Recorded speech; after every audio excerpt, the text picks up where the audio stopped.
Thank you for joining me for this episode. Today, I'm going to be speaking about how to get 5 more myopia patients in your office next month on the Myopia Podcast. Welcome to the Myopia Podcast, where we give you the latest myopia research, clinical topics, and industry insights. Make sure to subscribe to stay up to date on all awesome myopia content.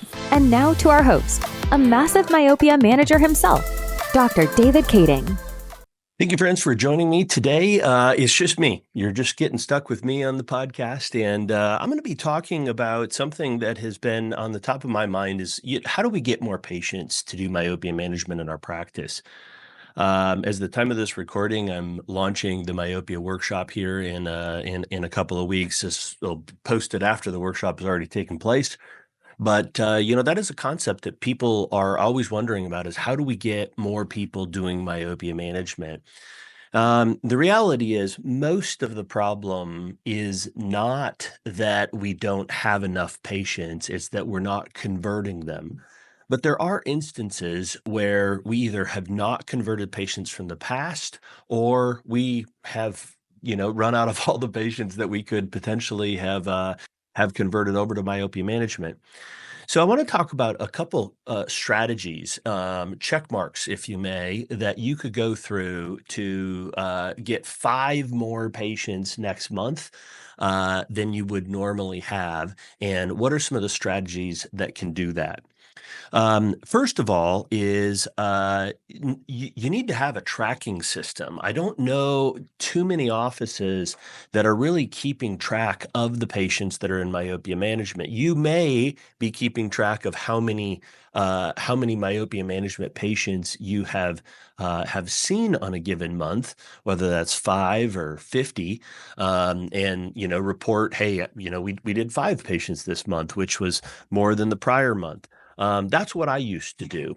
But then we have gone to the point where we now are tracking the number of patients who we have completed and specifically the names of those people.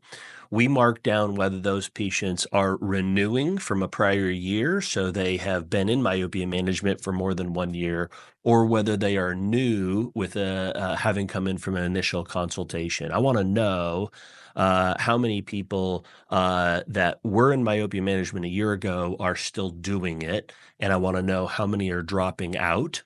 We do have patients who come in who say, I no longer want to be a part of this. Either the cost or I don't see the benefit or the value, or, maybe they're heading off to college and not going to be able to be part of it or, not interested in doing myopia management and we're working towards stability.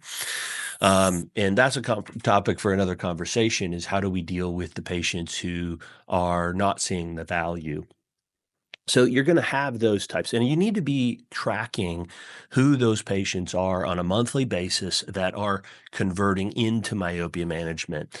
Those are VIP patients, right? Those are people that you want to be tracking on a regular basis. Your comprehensive eye exam patient who comes in, chooses to get glasses or not to get glasses, is bringing a small revenue to your practice. But the people who are doing myopia management, whether you're on a monthly or a subscription type of basis or a full-on pay for the whole year or an a la carte, those patients are somewhat VIP and need to be flagged as such. In our electronic health record, we also flag those individuals. So when we pull their chart up, we know that these patients are in myopia management, and we do want to make sure that we're giving them the best service. Not that we don't do that for everybody, but we want to do that particularly for those people. So having some sort of a criteria of who those patients are. The second tab on that particular worksheet, and this is front of mind because I'm just reviewing it with my myopia coordinator, is who are the patients that have had a consultation but have not yet moved forward with myopia management. And keep track of those on a month by month basis. So you can look back and say, 5 months ago, we had 3 consultations consultations or 10 consultations, and those people did not move forward with doing myopia management. And break down from those people on your spreadsheet is the reason why they have not moved forward. There's going to be several reasons. One of them is they don't think myopia is a problem. Another one is they think the cost is too high, which means that they're not valuing the service that you're offering.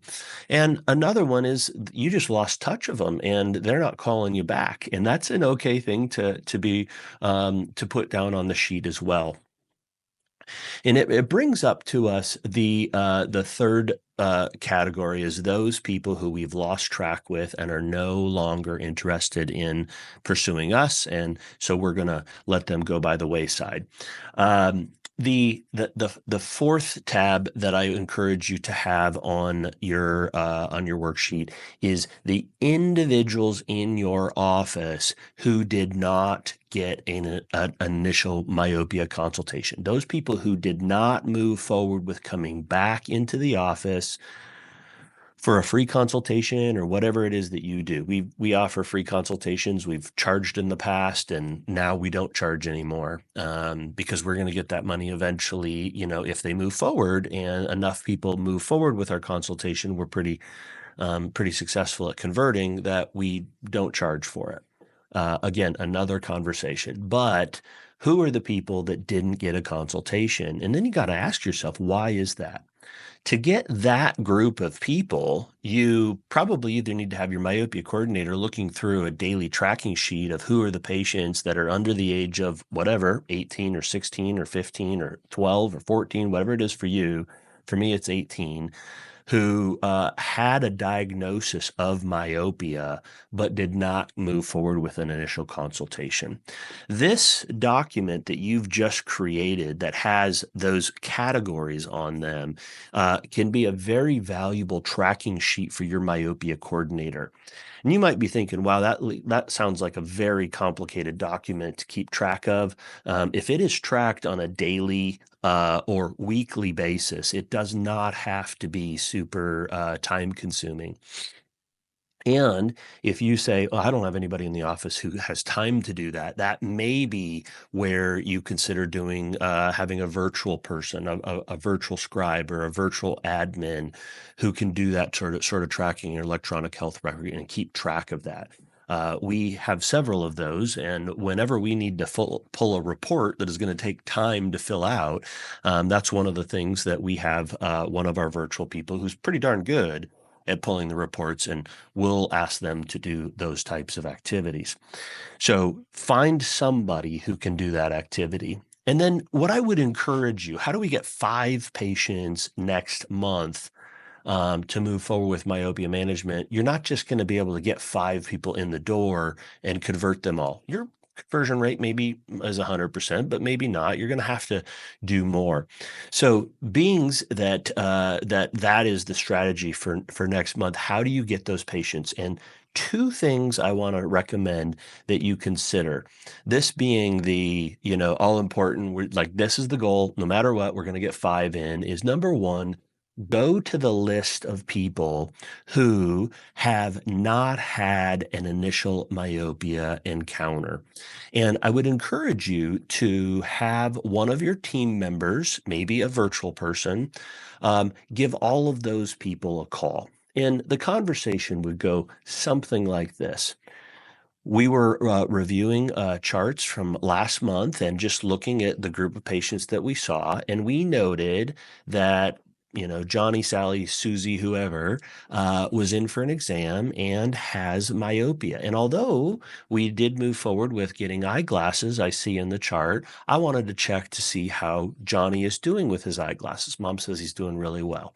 Well, one of the things that we didn't get a chance to talk with you about is how this nearsightedness can cause some problems over time, and it can get worse and progress. We've certainly seen over the last year that Johnny's nearsightedness has progressed. And the doctor just wanted to see if that would be something you would like to talk further with him or her about, as ways that we can slow that down. Certainly doesn't have to be next week, but we could consider doing a free consultation where we can talk about about ways to slow things down. And these could be lifestyle things where we could look at ways that Johnny could do that in the future. And we would love to get you scheduled for some testing to look at Johnny's eyeball length. These weren't things that we did during a comprehensive examination, but we would love to share with you ways that we can slow things down for Johnny. And I can get you scheduled for an evaluation next week or next month, whatever might work for you. Doing that just says that, hey, we noticed something and we have a free service in our office where we can talk about how to slow things down further.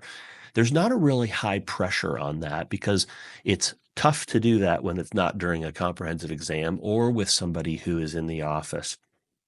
And following up from that visit should be a little bit of a video or some sort of a resource on your website that person gets directed to, which talks a little bit more about myopia management and how it's a service that you specialize in your office and how you would love to get the patient involved. And then you can send that resource to that patient.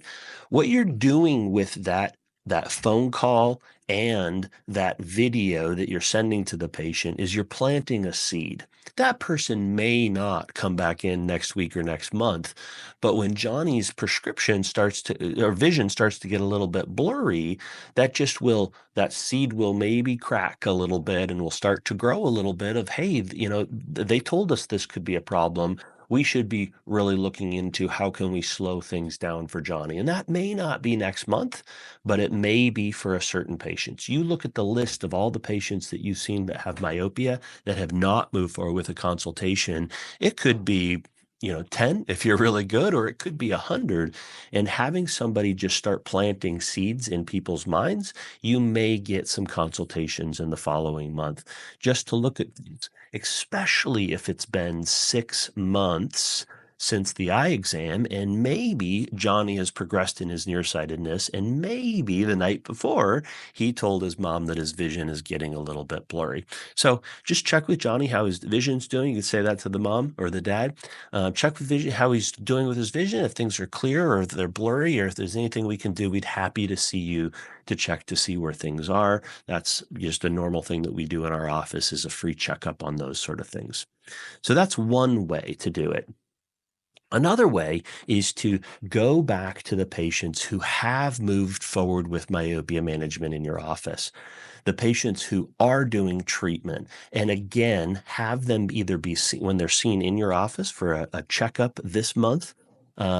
Offer to them or call those parents and just check on Johnny and how he's doing. And also wanted to let you know that for the next 2 months, we're running a special in our office for anybody who gets referred in for myopia management. The family that referred the patient gets $250, $500 off of their next year's myopia management. When they know that there's some sort of an opportunity. When a new parent hears about myopia management from another parent who's already doing it, the consultation is so much easier, and those families are far more likely to move forward.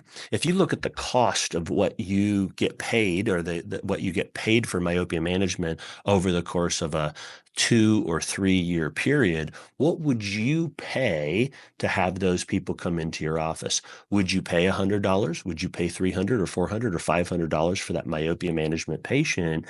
Usually you would in your marketing dollars. That is a good spend to be able to acquire that type of patient. And whether you're doing it through your social media, your website, or a banner on somebody when they're driving down, whatever it is, offering those to an existing patient makes them feel really good about it, but also it's a high conversion for the people that end up moving forward with myopia management. So a couple of things to consider.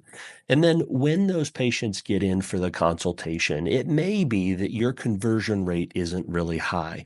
A couple things to consider with your conversion is at the end of the encounter, hopefully you've shown them where their prescription is and where it's going. If you have some sort of axial length measurement, where their axial length is and where it's going. And just show them, if we look at the history, this is where the prescription has been and where it's come, and this is where we anticipate it to continue to go. If you do have axial length for more than one or two measures, you can look at that graph and just say, here's where we're expecting to go. And asking the question, is this something that you would like to slow down now? We could move forward with treatments to slow it down now, and we can get you set up with the myopia management in our office. Or is it something where you would like to see how fast it continues to progress? Those are two questions that, when used in tandem, can have a high conversion rate. What you're attempting to do is getting that patient back in your office. You want them either coming back in for a dispensing of a new myopia management treatment or to check to see how they're doing with their lenses, or you want to see them 3 months from now to look at the progression of their refraction and their axial length. And again, I do that for free in my office because our conversion rate is high enough that it makes it worthwhile. And then at that appointment, you then again show them where we've come and anticipate where we're going. And that usually aligns with what you had predicted would happen for both axial length and refraction. And then say to the parent, are you interested in slowing it down? Because we can get you scheduled or get Johnny started to slow down this progression. Or would you like to see where it progresses in the future? In which case you're then scheduling for that three-month appointment, regardless of whether they say, you know what, I want to think about this, or whether they say, I want to, I'm not sure, I'll get back to you. Regardless of what happens, it's so critical to get the patient scheduled for that 3-month check, the axial length or the refraction check. Let's see where they're going, because you will then be able to show them that progression of where their kiddo is. So if you incorporate those things, calling the patients, checking in, first of all, getting a document that lists out what's happening in myopia management in your office.